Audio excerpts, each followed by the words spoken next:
It's finally update day for iRacing. The Season 1 2025 update is out, and it features a bunch of changes to the sim, some new tracks, and technically five new cars that we get to drive. I've driven all of them, so let's have a look at the new update and see how it drives.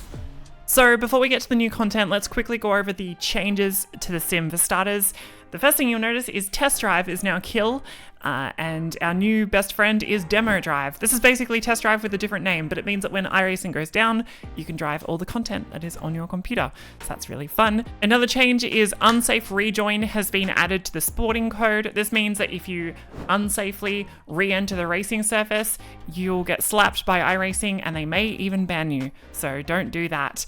iRacing has made a change to the netcode in this build. The change should smooth cars that disappear from the world and re-enter the world. What this means is that if you've got a car like blinking and coming to existence, they should no longer hit your car at like warp speed and shoot you into like the roof of the bridge at like Road Atlanta or something. So that should be a positive change as well. The main change to this build is debris refresh. Basically, gravel and mud are new track debris types, and they both reduce the amount of grip that you'll have when you drive over them. With debris refresh, basically if you drive off the road, you'll bring dirt and gravel onto the road and it will be picked up by the tires, distributed everywhere. You can have a shunt, throw gravel all over the place if you want.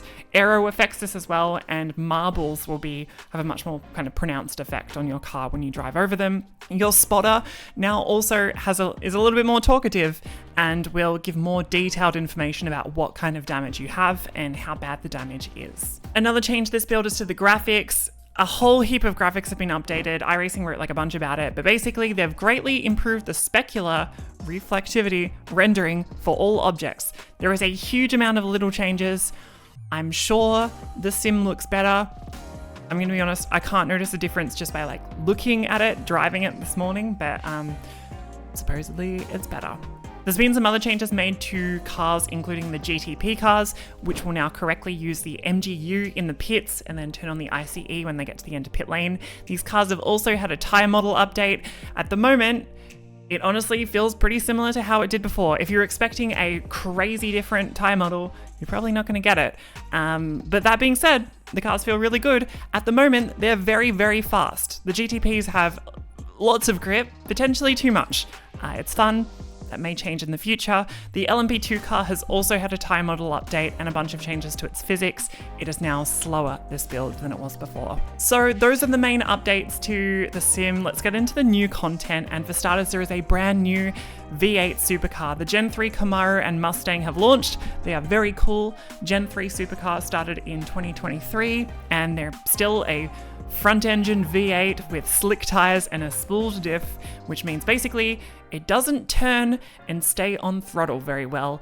It will get sideways very easily, so you need to be really careful on the loud pedal. These new cars are very similar to the previous V8. The main difference is that you'll feel is that it has less kind of aerodynamic downforce going on, so it's a little bit more slidey through the high-speed corners, but they should also be slightly faster in a straight line. Ultimately, they will be a few seconds a lap slower than the previous generation of car. The Mustang and the Camaro have identical physics, so if you're thinking like, which one do I buy? They're the same. They're literally exactly the same. You can use the same setup in either car. One's not faster than the other. The only difference is the sound. They both sound different because they technically have different engines. I think both are okay, but I'll leave it up to you to work out which one sounds better. I'm in the brand new Chevy Camaro Gen 3 supercar at Sandown, and this car is so good. I'm so impressed. And it has taken first place for the best sounding car on iRacing, in my opinion. The V8 engine sounds incredible in this. It sounds very similar to real life, I think. But yes, this car is very difficult. It's similar to the old V8 supercar, if you remember it, if you've driven it before. It's quite difficult to drive on power. It's got no traction control, it's got no ABS, and you need to blip on downshifts. But it is a lot of fun, and the main difference between this and the old supercar is that they've removed a lot of the aero, so we're a lot slower through the high-speed corners. For example, this corner here. I've also noticed it's slightly easier to lock a front brake in this new car. That might be tuned out and set up. Otherwise, very similar to the older car. I think it looks fantastic. I love how low down you sit in this car. And, like, the bonnet almost like covers a little bit of the windscreen, which is cool. Yes, sounds awesome. Please race this car. I think it's going to be so fun. All of the Australians on iRacing are going to be spamming this car for the next couple of weeks. The racing will be really fun. It's also wet weather enabled. So, yeah, we'll see you out there. The next car joining iRacing this build is the BMW M2 CSR. This car makes 365 horsepower and it is surprisingly fast, I'll be honest.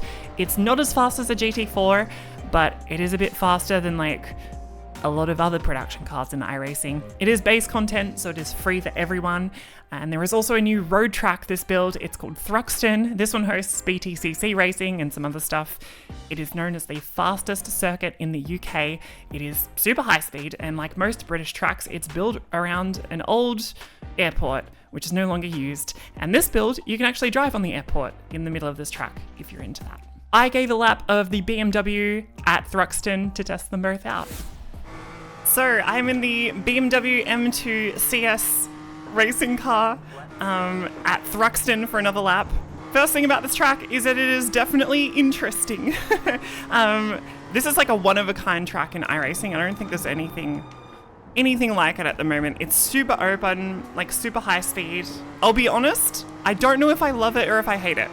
Like, I think racing here could be really fun, but I also get the feeling like maybe not a lot of people will race here, so we'll have to wait and see. This car though, really interesting. This car I think will be used a lot. It is free content. So if you have an iRacing subscription, you have this car for free. Well, not for free, but you don't have to buy it extra. And I honestly like it. I think it'll be really, really nice at like places like the Nordschleife. Is this too wide? No, we're good. It was too wide. But I think it's fun. One thing that I don't know if you can see from my driving, but it's very oversteery. Like, especially on power, it's kind of a little stable into the brakes, but on power it just wants to jump sideways. So that'll be interesting. That chicane is my favorite corner on the track. But yeah, I think this car will get a lot of running in the rookie series on iRacing, and I hope this track gets used a bit. I think it's got an interesting flow to it, and yeah, hopefully people race it. Another new car this build is the Acura NSX GT3 Evo 22. This is another GT3 car for iRacing. It is a 3.5 litre V6. It has all the driving aids you will ever need, and it honestly looks pretty nice. I think this generation of NSX is pretty underrated in the looks department.